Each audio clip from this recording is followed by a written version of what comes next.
le 9 et le 12, des dates proposées ou des dates arrêtées par l'opposition pour d'autres nouvelles actions. L'opposition non armée, le C64. Le procès de Chiwewe a commencé aujourd'hui, hier plutôt, et des gens ont été révoqués de l'armée. Bon, le procès continue. Pourquoi les gens célèbrent la victoire de Félix, disant qu'il a gagné ou il a maîtrisé la guerre avec Kagame, alors qu'on n'a jamais été en guerre? Bonjour, bonsoir. Je vous salue de partout, vous êtes en train de me suivre. Je viens vers vous avec certains sujets et certaines matières pour nous permettre à ce que l'on puisse comprendre. Je te demande de liker, de partager. Si tu n'es pas encore abonné à cette chaîne, si tu ne nous as pas encore suivis, nous c'est Analysons Congo. Aujourd'hui, nous sommes les 5 et nous voulons parler efficacement de certaines choses. Alors, je vais me permettre quand même d'illustrer ce que je suis en train de dire par une image que vous allez comprendre pourquoi je vous présente cette image. Il s'agit du procès qui relie, ou bien le procès de général Christian Chiwewe et les autres. Pouvez-vous regarder cette photo? Ça m'a fait tellement rire. Quand je regarde cette photo, je regarde comment des généraux sont alignés comme ça, comme des brebis qui vont aller dans un abattoir, comme des gens qui ne savent pas. C'est trop compliqué. Chiwewe, il y a 4 étoiles, il y a une autre 3 étoiles, il y a 2 étoiles. Beaucoup d'histoires. Alors, le procès a démarré hier, le 4. C'était un procès qui a pris du temps. Ils ont été accusés, ou bien ils ont été renvoyés de l'armée par c'est le procureur, je pense, c'est le président, comment on appelle ça, c'est l'auditeur supérieur, qui a fait les révocations de l'armée. Ils sont accusés pour certaines choses. Quand j'ai entendu des choses pour lesquelles on les accuse, j'ai dit que c'est du n'importe quoi. Par exemple, on dit qu'ils ils ont des armes, ils sont porteurs illégalement d'armes alors qu'ils sont des militaires. On a retrouvé chez Chiwewe je ne sais pas, une ribambelle de 700, on a retrouvé 700 cartouches, on a retrouvé 5 machine guns, on a retrouvé des mortiers et tout ça, tout ça. Mais ça, c'est un faux prétexte. Je ne suis pas en train de justifier Chiwewe. Je suis en train de dire le fond, comment la justice de chez nous, elle a pris une tournure de l'insensé. Je pensais que le droit, c'était la matière qui nécessitait plus de réflexion et plus de logique. Mais je commence à réaliser que le droit en RDC, il n'y a ni logique, ni le droit lui-même. Il y a seulement une volonté individuelle qui plane sur toute chose. J'avais suivi dans l'interview de Matata Mpogno, un jour il faisait une interview, il a dit qu'il avait été jugé par un tribunal qui est considéré comme un tribunal tribal, pas considéré mais c'était tribal, mais il s'agissait de la justice de Tshilé-Gelou, et nous voyons que la justice tshilé-gélienne continue. Lorsqu'on va dire qu'un général a des armes chez lui, mais tous les généraux, tout par le colonel, major, même les majors, ils ont une escorte de 6 personnes. Les lieutenants-colonels ont une jeep. Les armes qu'ils détiennent là, ce sont les armes dont on les a dotées, dont on a permis qu'ils puissent être avec pour leur sécurité. Lui, le général, quand il sillonnait dans la ville de Kinshasa, il était escorté par 6 à 8 jeeps avec des gyrophares, avec une ribambelle, je ne sais pas, toute une section de militaires pour le protéger. Ils avaient des armes, et chez lui, il y a toujours eu des armes. C'est l'armée qui l'a doté de ça. Et si l'armée dit qu'il a eu d'autres armes plus que ça, alors que ça servait pour sa sécurité. Donc c'est un prétexte, ce n'est pas ça la raison. Et on peut se poser la question, est-ce que quand ils sont venus l'arrêter, ont-ils trouvé la résistance? Ces gens ont résisté et ces gens ils se sont battus avec lui? Non. Et vous allez vous rappeler quand on avait arrêté les Chiwewe et tout ça, il y avait le ministre actuel de transport qui était ministre de défense à son époque, qui était aussi dans le procès. Donc ça n'a rien à voir avec l'intention de détourner ou quoi. Deuxième chose, on dit qu'on a retrouvé dans l'air portable des numéros de James Kabarebe, on a retrouvé qu'il était en contact, je ne sais pas. Mais à ce poste-là, c'est un politicien. Déjà, lorsqu'on a un poste de lieutenant-colonel, quand on commence à être un officier supérieur, ce n'est plus un poste militaire seulement, ça devient un poste à la fois militaire et politique. Et à ce point, à ce niveau-là, le Chiwewe, ils ont la facilité de pouvoir entrer en contact avec qui qu'il soit. Lui-même, le président, il a les contacts avec Kagame. Donc, lui aussi est complice. Lui-même, le président, là, il collabore avec les FDLR. Il est aussi complice de l'insécurité. Lui-même, le président, il a les numéros de Nanga. Comment ils ont su que Kabila a été à Goma s'ils ne se sont pas infiltrés pour chercher à savoir et envoyer les drones? Donc lui-même, il accuse les gens des choses pour lesquelles ils sont.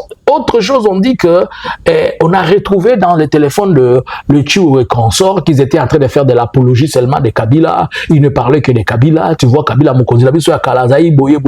Et ce sont des choses pour lesquelles ils ont été arrêtés, car pour Félix, selon lui, ces gens n'ont pas été à la hauteur de pouvoir le reconnaître ce qu'il a fait, ou bien le mérite de son travail, ou bien ce qu'il les avait donné. Par ailleurs, je suis content, je vais le dire quelque part, excusez-moi les termes, que certains officiers devaient arriver à ces choses pour comprendre. Comment se fait-il qu'un officier va crier haut et fort, il faisait déjà l'apologie de l'individu alors qu'il avait prêté serment pour protéger la nation et le peuple, mais il a dérivé. Ils ont fait des choses qu'il ne fallait pas. Il fallait que les gens arrivent à ce genre de choses pour que l'on comprenne. Je vis dans le dossier, on est en train de lire. Excusez-moi, je ne sais pas si c'est moi qui n'ai pas bien compris, allez vérifier. On a révoqué un civil dans l'armée. Can you imagine? Monsieur, on était en train de lire le nom Pascal.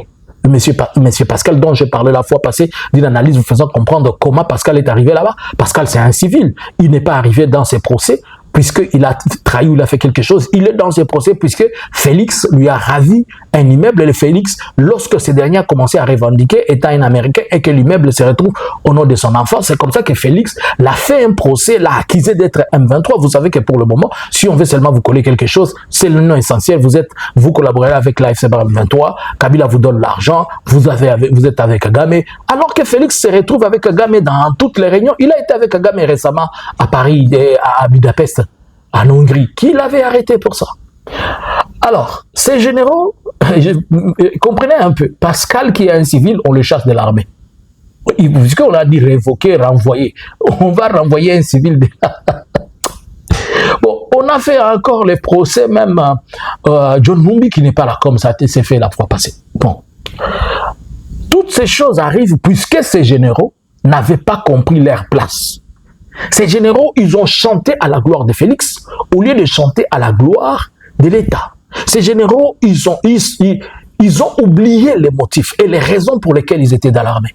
Ils ont cru qu'en trahissant Kabila, ils étaient en train de servir quelque chose. Le voilà, ils ont trahi, ils se sont trahis sans le savoir.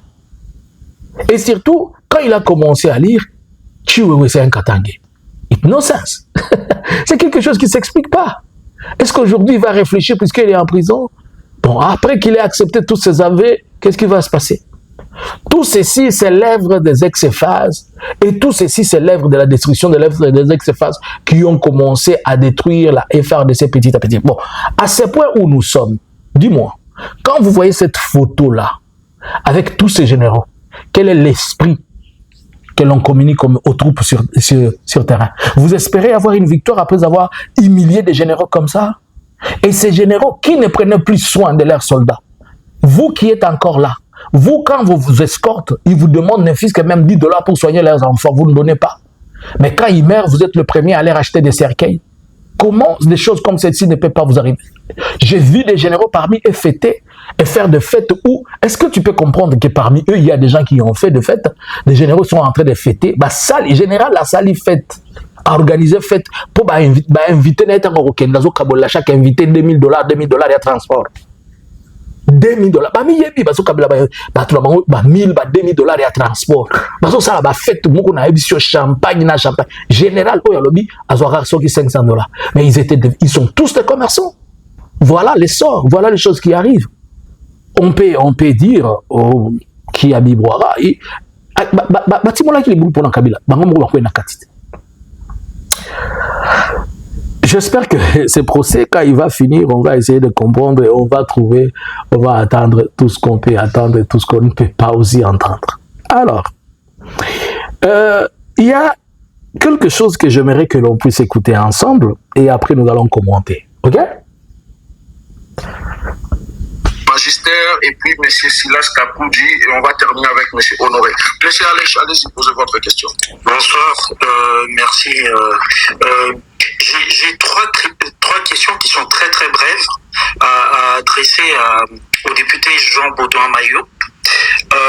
Monsieur Maillot, mes trois questions vont vraiment se suivre. Après la première, je vous prierai de répondre et les deux dernières suivront. Ma première question est celle-ci. Est-ce que la RDC est actuellement en guerre? Jean Baudouin Mambeke. De toute évidence. De toute évidence, il y a une agression rwandaise à l'est du pays. On est donc d'accord que la RDC est en guerre. Deuxième question est celle-ci. Puisque vous êtes juriste, je veux vraiment clarifier toute la sémantique. Peut-on considérer dans ce cas que le pays est en état de guerre? Jean Baudouin, ici, nous sommes agressés et nous nous défendons. La République démocratique du Congo n'a pas déclaré la guerre contre aucun État. Voilà. Ça, c'est un député de l'Union sacrée, hein? Et surtout député de l'INC. Il dit la République démocratique du Congo n'a pas déclaré la guerre à aucun État. Alors, si la République démocratique du Congo n'a jamais déclaré la guerre à aucun État, comment elle s'est dit qu'elle est en guerre et qu'elle n'a jamais déclaré la guerre? Comprenez-vous la confusion? On continue. Nous subissons une guerre d'agression. Il dit que la RDC n'est pas en guerre, mais elle subit la guerre. Alors, quand vous subissez la guerre, est-ce que vous êtes en guerre ou bien vous êtes en état de guerre? Une agression, c'est une guerre, M. Maillot. Bien sûr. Dans ce cas, je vous prierai, s'il vous plaît, je vous prierai de rester cohérent entre votre première réponse et la deuxième réponse. Et vous nous avez affirmé ici que la RDC est actuellement en guerre. Okay. Je précisais qu'il s'agit d'une guerre d'agression. Une guerre d'agression, c'est une guerre quand même. C'est une guerre, pas une puissance extérieure. C'est une guerre, que nous soyons agressés ou pas. Une guerre d'agression imposée par une puissance extérieure. Ah. Guerre. Ok. Donc la RDC est en état de guerre. On est bien d'accord. Allez-y, avancez, je vous ai répondu. Non, je vous ai dit, nous sommes en guerre. Nous sommes en guerre d'agression, mais nous ne sommes pas en état de guerre. C'est ça la logique de l'Union sacrée. On est bien d'accord que c'est une guerre. On est en guerre ou pas? Guerre d'agression. Voilà. Donc, on est en guerre d'agression. On est en guerre. Ok, on est en guerre. D'agression. Donc, ok, on est en guerre d'agression. Est-ce que vous pouvez me rappeler, ça sera la dernière question, est-ce que vous pouvez me rappeler le contenu de l'article 219 de la Constitution, s'il vous plaît? 219. Aucune révision ne peut intervenir pendant l'état de guerre, l'état d'urgence, ou l'état de siège, ni pendant l'intérim à la présidente de la République, ni lorsque l'Assemblée nationale et le Sénat se trouvent empêchés de se réunir librement. Voilà. Alors, vous comprenez ce que dit l'Union sacrée. L'Union sacrée nous dit que nous sommes, un député de l'Union sacrée, il dit que nous sommes agressés, mais nous ne sommes pas en guerre, nous sommes en état de guerre. Et si il dit que nous sommes en état de guerre, cela veut dire que nous sommes en guerre. Et par ailleurs, reconnaissant que nous sommes agressés, pas en guerre, mais en état de guerre, il revient à se contredire, puisque la Constitution qui veut changer, il dit à son article 219 que la Constitution ne peut pas se changer si nous sommes en état de guerre. Alors, si nous ne sommes pas en guerre, nous sommes en état de guerre, Comment jusqu'à aujourd'hui les gens continuent à dire que Félix a maîtrisé la guerre ou bien il a fini la guerre ou il va finir une guerre qui n'a jamais lui-même officiellement déclaré, puisqu'il n'a jamais déclaré la guerre. Et si nous sommes en guerre, sommes-nous en guerre contre qui? Puisqu'il dit que le Rwanda nous agresse. Est-ce que le Rwanda nous fait la guerre? Si le Rwanda nous fait la guerre, pourquoi il n'a jamais officiellement déclaré une guerre contre le Rwanda? Cela veut dire que nous ne sommes pas en guerre. Alors, s'il dit que nous ne sommes pas en guerre, pourquoi dit-il que nous sommes agressés? Et l'agression, est-ce que c'est un état de guerre? Oui ou non? Si l'agression est un état de guerre, l'article 219 nous dit qu'en état de guerre, on ne peut pas changer la Constitution. Et si on ne peut pas changer la Constitution, puisqu'on est en état de guerre, si on est en état de guerre, donc la Constitution ne doit pas être changée. Si on n'est pas en état de guerre selon eux, comment Félix a fini une guerre dans laquelle il n'est pas? Ça s'explique comment? Est-ce que vous trouvez il y a la logique? Il n'est pas en guerre, il n'a jamais fait de guerre, mais il a fini quelle guerre? Bon, et s'il dit que non, il n'a pas fait la guerre, mais nous sommes agressés. La Constitution dit que lorsque le pays est agressé, on ne peut pas changer la Constitution. Il va aussi très loin, et par là de la dispositif même du Parlement. Bon, je ne sais pas, je ne suis pas juriste, je n'entre pas dans la matière juridique, mais j'analyse un peu.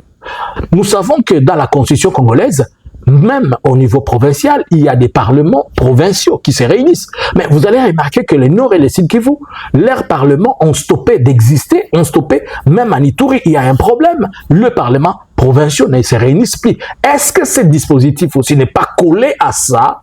Je ne le dis pas exactement, puisque c'est de la matière juridique dont je ne maîtrise pas, dont je ne connais pas. Moi, je suis en train de faire une analyse politique. Est-ce que cela aussi, politiquement, ne peut pas avoir cette connotation de dire que le Parlement provinciaux, comme ils ne sont pas en mesure de pouvoir se réunir correctement, il y a de ceux-là qui sont suspendus, il y a de ceux-là qui ne travaillent pas. À Beni, il y a toujours un problème avec le Parlement provincial. Au Sud Kivu, il y a toujours un problème avec le Parlement à Uvira. À Ituri, il y a toujours un problème le Parlement a toujours ce problème-là. Est-ce que nous ne pouvons pas dire que cela aussi constitue un autre avenant, pas un avenant, mais un autre élément important pour dire que la Constitution ne peut pas être changée?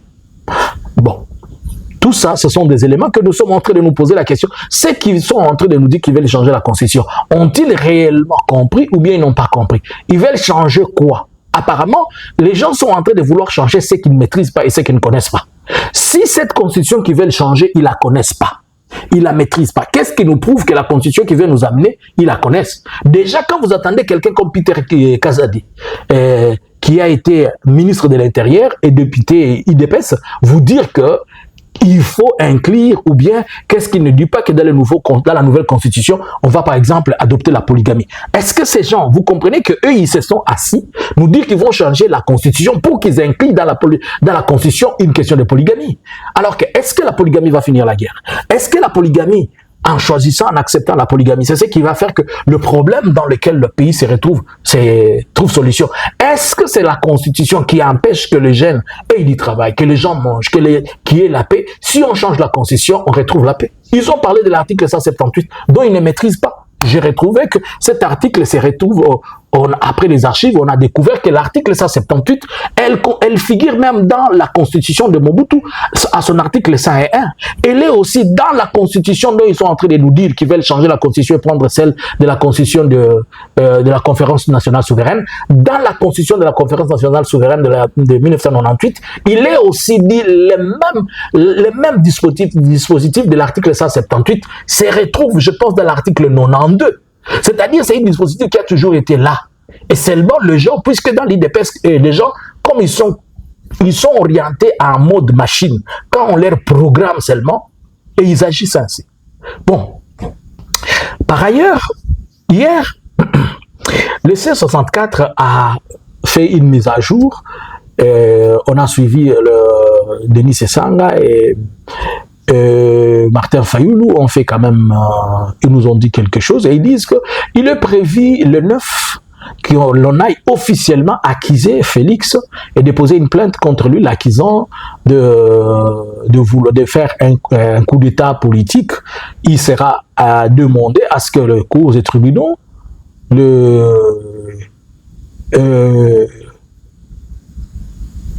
le juge, quoi. Mais je pense déjà que cette démarche-là, elle est juste une démarche politique, mais juridiquement, ça ne va pas aller, puisque on va dire que le dossier est recevable, mais le cours vont se déclarer incompétents. C'est tout à fait normal. Voilà la phrase finale. Je me suis posé la question, je vous avais dit dans l'analyse d'avant-hier qu'il sera difficile que l'église des réveils puisse organiser sa marche, mais on n'a pas vu sa marche de soutien. Là, je tombe directement sur une question que je suis en train de me poser. Jusque-là, l'Église catholique, elle est silencieuse. Est-ce qu'elle est silencieuse par stratégie? Elle est silencieuse puisqu'elle a compris autre chose que nous n'avons pas compris, alors que la démarche de C64 se porte aussi dans la même démarche que l'Église catholique. Pourquoi l'Église catholique semble être silencieuse? Est-ce que l'Église catholique comprend autre chose qu'on ne sait pas? Ou comment? Je pense qu'il est temps que l'Église catholique, notamment le patron de l'Église, qui est le Monseigneur Ambongo, qui prennent le temps maintenant de se joindre à la population, se joindre à ceux qui sont en train de faire ces activités qui sont des activités purement qui doivent être renforcées. Puisque là, on n'est pas en train de chercher les positionnements de Fayulu, de Sesanga, de Matata Mpogno, de je ne sais qui, de je ne sais qui. Si nous pouvons, moi si je peux résumer les C64, les C64, en un mot, je peux les résumer, être sous l'impulsion de ce que Joseph Kabila Kabange avait dit, où il avait demandé que tous les Congolais devraient s'en emparer et de gré ou de force stopper la dictature en utilisant l'article 64. Et c'est comme ça qu'ils sont tombés sur ce qui peut être, entre parenthèses, une interpellation, pas une interpellation, une prophétie de la Constitution que le Messie a demandé et les gens se sont retrouvés dedans. Alors s'ils se sont retrouvés à l'intérieur, aujourd'hui, cela veut dire que l'Église catholique aussi a une part de responsabilité, l'Église protestante a une part de responsabilité importante. On attend voir leur accompagnement et surtout qu'eux aussi doivent maintenant se décider, ils doivent démontrer leur position, puisque leur position est tellement importante, puisque pour le moment, on ne peut plus laisser de l'espace à Félix. Si vous laissez de l'espace à Félix, vous lui donnez l'opportunité de pouvoir acheter qui il peut et mettre du n'importe quoi. Vous savez que l'une des forces de Félix, je vais vous dire, ce n'est pas seulement la diversion, mais c'est mettre la confusion. C'est un fils de la confusion. Il est expert à mettre la confusion dans les gens. Ne soyez pas étonnés de voir que certaines personnes commençaient à avoir d'autres penchants. Non, comprenez que il y a quelque chose qui ne... Si cela arrivait, comprenez qu'il y aura quelque chose qui ne marchera pas. Mais je ne crois pas qu'il arrivera à ça, puisque aujourd'hui, la matière, elle est traitée par la population et pas par eux. On dit que la date du 12, il doit y avoir un sit-in au niveau du Parlement. Les gens doivent aller faire un sit-in. Jusque-là, ce sont des méthodes et des stratégies qui sont douces. Je pense qu'on est en train d'aller mollo, faire de grandes choses. On va faire un sit-in. Mais les sit-in, j'ai un petit souci avec les sit-in, puisque les forces du progrès feront tout pour rendre ces sit-in une catastrophe où ils vont créer de l'incident. Et en créant de l'incident, ça va encore être une bonne chose puisque ça va tomber sur la tête de leur patron. Qu'ils tombent dans cette erreur-là où ils vont chercher à stopper les gens, mais en cherchant à stopper les gens, ils ne vont qu'acheter des bêtises qui vont tomber sur la tête de Félix. Voilà. Je crois qu'il est temps que l'Église catholique s'implique davantage, qu'il sensibilise davantage la population et que, à ce point-ci, l'Église catholique devra demander à ce que ceux qui sont, pas ceux qui sont, mais il doit passer le message qui est clair, puisqu'il avait dit que, le Monseigneur Ambongo l'avait dit que ceux qui veulent changer la Constitution vont nous retrouver dans leur chemin. Mais on ne sait pas quand est-ce qu'ils vont commencer leur chemin. Est-ce que c'est le chemin de la croix ou comment? Nous pensons qu'il faudrait que le message arrive. Le Cholet, le Monseigneur Mouteba, eux qui ont combattu, qui ont mis de l'oppression dans l'ancien temps, on veut aussi sentir la même pression qui ne devra pas seulement être des attaques verbales, mais on veut des choses qui sont concrètes. Puisque tant qu'ils n'ont pas encore sorti, ils ne sont pas sortis dans leur tanière, ça va être compliqué pour que la force soit totalement accordée. Et de l'autre côté, il y a l'AFC Barème 23 qui a donné son alerte, je vous avais dit dans l'analyse que j'avais fait l'autre fois, que si seulement Félix ose, ces pays cessent d'être un pays uni. Et l'AFC, là, au travers certaines sources, il a totalement dit que Félix ose de changer la Constitution et il déclare leur indépendance. Alors, Félix a le choix, soit de changer la Constitution en autorisant la balkanisation du pays, soit il se retire doucement et il laisse cette matière à une autre personne. Pas à une autre personne, puisqu'on ne va pas la changer. Puisqu'il a déjà quand même fait 2 mandats. Alors c'est à lui le choix. L'AFC ne dit même rien. Bien qu'on est entré, ils sont entrés, je vais vous dire que je vais revenir pour faire une analyse sécuritaire où le gouvernement de Kinshasa est en train de se préparer à faire de grandes attaques dans les jours à venir. Mais bien qu'ils font ça, ce sont des attaques, comme d'habitude on sait, ils programment, ils font, et finalement, ils se retrouvent noyés. Qu'est-ce qui va se passer? Wait and see. Nous attendons voir l'Église catholique et l'Église protestante s'impliquer davantage, puisque nous ne devons pas permettre à ce qu'on laisse une seule seconde, 1 minute, à cet homme qui est devenu c'est devenu un Ebola pour la RDC. Cet Ebola, nous devons, l'Ebola politique, avec son patron, le changement de la Constitution qui est en train de nous amener un virus qui n'a pas le droit d'exister. Selon vous, l'Église catholique va-t-elle se tenir debout ou bien l'Église catholique va faire le pas de la tortue? Bonjour, bonsoir. Analysins Congo subscribers.